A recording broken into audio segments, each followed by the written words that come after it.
is News Cafe, and we have singer-songwriter VP Valenzuela. Good evening, VP. Welcome to News Cafe. Hello. And that was your song you were performing. Tell us a little about that song quickly before we talk about you. Well, the general scheme of things was, kasi, I live beside EDSA, like literally beside the Annapolis Santolan station. So my view is like traffic. Every hour it's just traffic. Sometimes I watch because I wonder like if people look out their car window and they see me, I'm looking out the window. But of course that's impossible because when you the cars just look like Hot Wheels to me. Yeah. So I was thinking like it was in a weird time of my life when I felt so helpless, and that's worse than being sad about. Yeah. And because sometimes you just feel so small. So it's just about that, like. Good to see that EDSA traffic can actually influence you in a good way, right? You made something out of that, frustration over traffic. Good. Yeah, and I turned it into a weird kind of melancholic way. Very creative. Now, you're only 19 years old, but you have been in the music scene for quite a while. How did you get into this industry? Well, the exposure started when I released my EP. Like, Self-produced? Self-produced, yeah. And literally in that room we were talking about. Yeah. I started though making music by myself when I was in a studio, and they kind of gave me really bad output. I don't know why, because I was like 12. So that's when I decided to like produce on my own. If they didn't take me seriously, I would do it instead. Mm-hmm. So I would play guitar for bands, but I would write music for myself on my own. And I got to, I was the performer before it. You were shy, right? I was pretty shy. Yeah. I only started performing on my own when I got into Ateneo. Yeah. I went into an org called Ateneo Musicians Pool, and then suddenly I had the courage to sing. I never sang really until college. Yeah. In fact, you won a college singing competition. Yeah, that was weird. How was that? That was a prank. Was it? Okay. I ended up, my friend dared me to do it. I don't sing, but I won, which is cool. Yeah, you were meant to be in this industry. I don't know. Who are your influences? I mean, growing up, what did you like? What kind of music did you listen to? What would you say really inspires you? What kind of music? Lyrically, the music that inspired me was like the music my sisters would give me. I'd have a Discman, I'd listen to Third Eye Blind, Coldplay, Radiohead, Jimmy Eat World, like that kind of really subtly emotional content. Yeah, you like the depth. You also like the words in their lyrics, because that's what I find. You remind me very much of Imogen Heap. She records her own sound, and said you're a one-woman band. Yeah, I was about to say that. She's one of my musical influences, along with like Licky Lee. Oh. And I'm musically also very influenced by Madonna and quite eclectic there. But your music is classified as electronic pop. Electronic pop. Yeah, so how do you come up with this kind of, because now in your age, there's all this software, technology. This is what you're really incorporating into your music. Mm-hmm. Right? Because I want to keep the emotional content of, I didn't say, like, now pop music is pretty, like, straightforward in the way they say things, but I want to keep, like, the emotional content and lyricism of like the 90s, the 80s, and incorporate it into the sonic elements of now. Like, I'm really influenced by the electronic scene now, especially like, well, not only international acts, like more obscure acts like James Blake, but especially here, there's a thriving electronic scene. Right, well, let's talk about the OPM scene. When you talk electronic, that's not very mainstream. So what, for you, is the local electronic scene like here?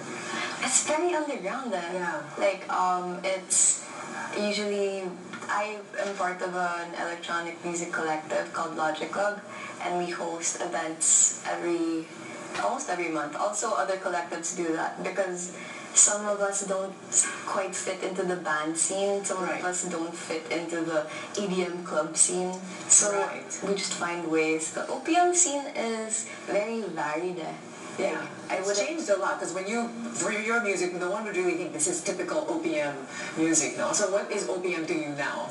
OPM is it's a great way to make people listen to local music because they're like, oh, OPM, we have to be proud. Well, I don't know about that. Pero I call it local music because if you made an OPM, you made an OPM Spotify playlist and then Con is playing something and then suddenly it's me. It's weird, no? Yeah. You can...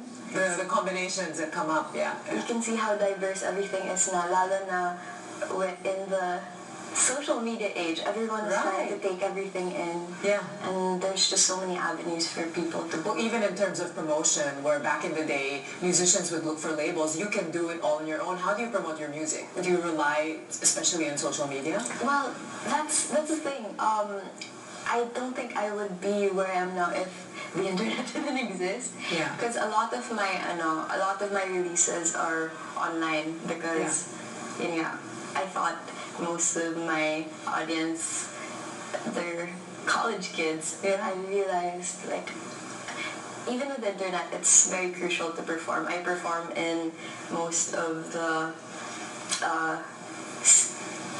not legendary, but the gig places. Places you used to go to watch your favorite bands. Yeah, right? and I realized, like, even, like, people, like, doctors, lawyers, they come up to me, like, my friends' parents, they come up to me and they're like, oh my god, your music, and it's different, and I'm just like, if you look around, there's so much more, and especially the internet, it's a huge avenue for people to just do their own thing. So you're even surprised by your own audiences. You thought you were just catering to college kids. Yeah. But this is the beauty of the internet and social media, right? Mm-hmm. So do you feel like your music has more of an international flavor to it?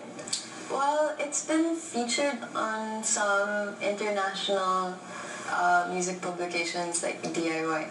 But I really feel like the local scene is where, like, personally, I really push for people to discover local music, like how varied it is. Not just electronic music, all the genres. Yeah. Like there's country, there's even reggae. And rap. Right. And if people could just look. So how do you think platforms like Radio Republic help you? I mean, Radio Republic really finds great artists like yourself, that we may not find out about. How have they helped your career? Oh, no. Yeah, well, you know how Radio Republic is also based off the internet? Yes. I can attribute a lot of my plays, the general scheme of things on SoundCloud, to them, because suddenly they just picked it up, and I woke up one day and I was like, what? This is insane. Because the review was from Zach Lucero.